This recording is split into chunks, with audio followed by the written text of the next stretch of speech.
as I feel him now, Colin Wilson has a agitated, excitable energy.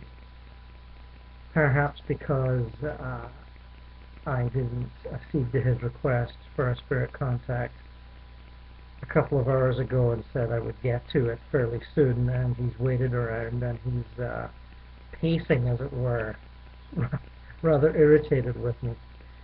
I hadn't realized that that would happen. Quite often people just leave with their guides and come back later. You know, I was doing some very necessary household tasks a couple of hours ago, and but such is the tiresome details of the life of a psychic. I'm sure any other practitioners can identify. Now, Colin's only been passed over a little while, and just a few days, I think. And I sensed that he would wish to speak. I didn't know he'd wish to speak with me. Perhaps he's tried to speak with others. But he's he's back there somewhere throwing up his hands going, "Oh, finally, we're ready. Good." And he wants to talk about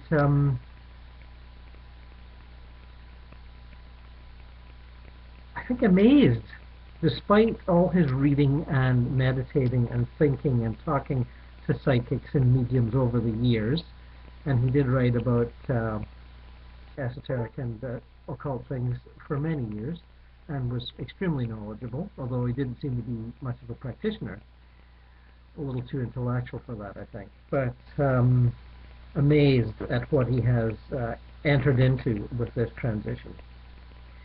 Of course, he's very grateful to have all his mental functions back. I'm not sure how many he lost after his stroke, which I only just read about, but I'm sure he lost some. He's saying, yes, it's marvelous to be a fully functioning human being in spirit form again.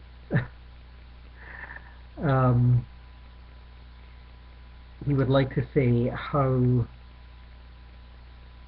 fulfilled he feels, even at this very early stage where he's only just, as it were, awakened into this new world. And the thrill of the continuation of consciousness, much as he suspected would be, but never was entirely sure, because it never seemed to have been proven without any kind of a shadow of doubt in his investigations. There was always room for the feeling that it might be the fantasies of those who did not wish to accept their mortality. But and he's saying he promises not to be a poltergeist for anybody. Yes, very good, Colin. So to all his readers around the world, he wants you to know that he has successfully made the transition and is settling in, even at this early stage, having met up with his some of his closer family members who had passed on some years ago, and some friends, and there will be much more of that in the so-called days to come. But the spirit world is indeed a world of wonders, of marvels, and stunningly beautiful beyond any words he cares to project into its description. He feels, what's he saying? He feels it's pointless. It's been done before by many spiritualist writers over the years, and he doesn't feel at the moment that he can improve on that. But just to confirm, it is as was described in the years gone by, and it is even greater. greater, more sublime, more transcendental. And yes, he has already flown. Flying is amazing. Or something to that effect. He has, I guess, communicated with his loved ones here on Earth, and I needn't go into that. That's their private and personal lives. But he's just confirming that he has done that, or attempted to do it, and will continue to do so. At, what's he saying, regular intervals?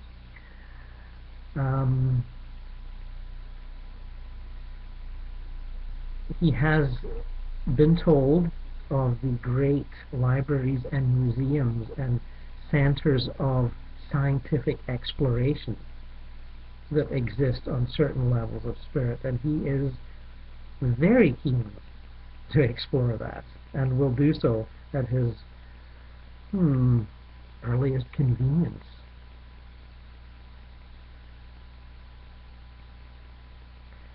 His writing life, well, he's looking back on it, but he was doing that even as an aging man, and he still feels his brand of new existentialism is an extremely viable philosophy of life.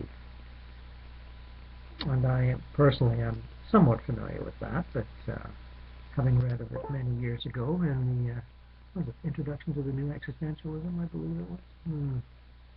Yes, Colin, I am a fan of your work. I was and will be and am. Read much of it. He's nodding, smiling. Yes, okay. So to all his friends and readers around the world, he bids you a fond adieu and asks you to remember that he has only stepped aside into the next room of life. And he looks forward to meeting you all there when you arrive on your own schedules. Thank you for all the good wishes and love that he has felt coming his way. Try not to send too many, as they can be a little bit overwhelming, even though he has already been given instructions on how to shield himself from that sort of thing. He's only learning how to incorporate that technique into his current life.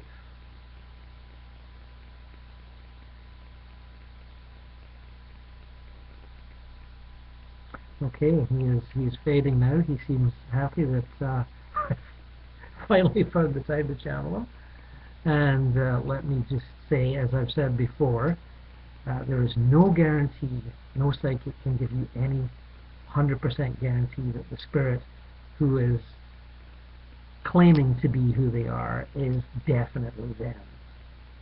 You use your bullshit detector and your long practice, and you trust that your guides will only bring to you those who are who they say they are. So, a spirit claiming to be Colin Wilson, as we knew him on Earth, has communicated with us. And I hope you feel the benefit of that. And as for myself, I continue to try and normalize relations between our world and the spirit world, as I think it ought to be. These things should be like phone calls, really, more than anything, really special.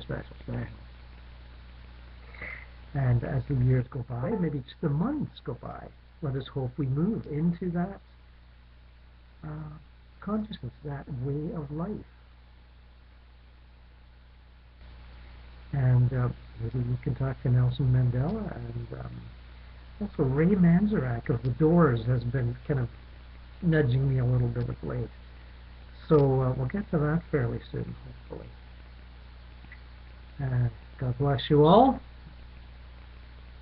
May the Brotherhood of Man continue to gain in strength and vitality and flexibility. And may it also include all our women folk, may they also be in that brotherhood as equal members and not as second-class citizens. God bless you all.